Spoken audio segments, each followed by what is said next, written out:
Hello hi friends, எல்லோரும் எப்படி இருக்கீங்க? நாங்கள் நல்லா இருக்கோம், நீங்கள் நல்லா இருப்பீங்க நம்புறோம். வாங்க ஃப்ரெண்ட்ஸ், இன்றைக்கி சந்தையிலேருந்து என்னென்ன பழங்கள் வாங்கிட்டு வந்திருக்குன்னு பார்ப்போம். பப்பாளி பழம், இன்னொரு பழம் எங்கே இருக்குது, 2 பழம் வாங்கினேன். இது வந்து கிலோ வந்து 90 ரூபா, 100 சொல்லி 90 நல்ல பழமாக இருக்குது.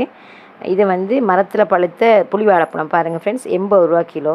இது கொஞ்சம் மலிவாக இருந்துச்சு. வளமையாக எடுக்கிறவர் கொண்டாந்துருந்தார், ஒரு குலை கொண்டாந்து வெட்டி வச்சுருந்தாங்க. நான் அதில் ஒரு சீப்பு எடுத்தேன். இது வந்து யானை வாழைப்பழம் 150 கொஞ்சமாக தான் ஃப்ரெண்ட்ஸ் எடுக்கிறது, இல்லாட்டி வச்சுக்கொள்ள முடியலை, அந்த கருப்பாகுது எல்லாம் ஓவர் ஹீட்டுக்கு. இது தான் முக்கியமான சாமான். ஒன்று பலாப்பழம். பலாப்பழம்னா எல்லாருக்கும் ஆசை தானே ஃப்ரெண்ட்ஸ். இது வந்து உரிச்சே வச்சுருந்தாங்க, இந்த மாதிரி சொலையெல்லாம் எடுத்து, இல்லாட்டி கஷ்டம் தானே ஃப்ரெண்ட்ஸ், வீட்டில் கொண்டு வந்து வச்சுக்கிட்டு கஷ்டம். அதனால் இது அவங்க எடுத்து வச்சுருந்தாங்க. இனிப்பு பெரிய இனிப்பில் சுமாராக இருக்குது. இதில் உள்ள வெள்ளைகள் எல்லாம் எடுக்கணும், அவசர அவசரமாக ஒரு அம்மா எடுத்து வச்சுக்கிட்டு இருந்தாங்க. நான் சொன்னேன் தாங்க அப்படின்னு, 100 வாங்கினேன். இது பரவாயில்லை, இந்த விதையெல்லாம் எடுக்கணும், இந்த இது வெள்ளையாக இருக்கிறதையும் எடுக்கணும், அப்போ தான் க்ளீனாக இருக்கும்.